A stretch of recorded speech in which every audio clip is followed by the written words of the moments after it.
My name's John Shepherd. I'm from a charity group called Fresh Start Portslade.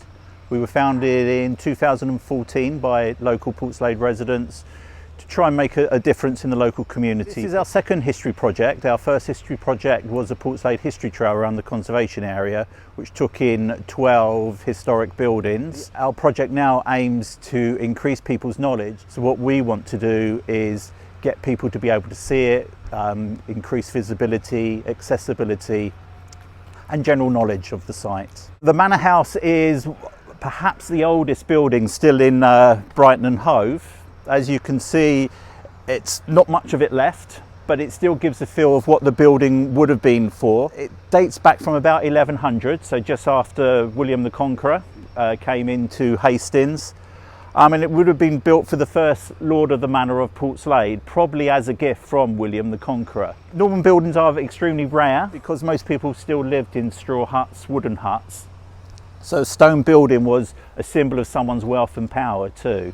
Perhaps its most famous resident was a Prime Minister in 1280, I think it was, who then went on to actually be a named character in a Shakespeare play in King John. It's very important to us these days when obviously money's tight on the council that we have operations like Fresh Start who have been brilliant and worked with us on a number of schemes in Portslade. The history walk that we have, there's the cafe which is set up over at Easthill Park.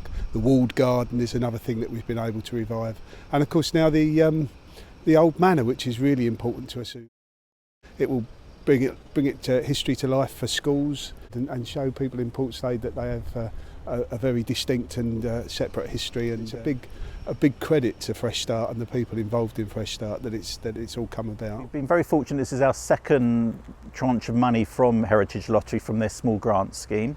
Our first was to do the Portslade History Trail, which took volunteers with no previous history of writing, researching, doing voiceovers for our site. This project will be largely the same, but concentrate on the Manor House, but also doing a timeline from 1066 to the current day of detailing its importance to Portslade and how it developed. We've had prime ministers live here, we've had illegitimate children of dukes live here, and then finally to the last Lord of the Manor, John Burrough, who knocked it down to build a folly in the gardens. So it's got an interesting history in itself, but very important to how Portslade developed beyond it to its population of 25,000 now.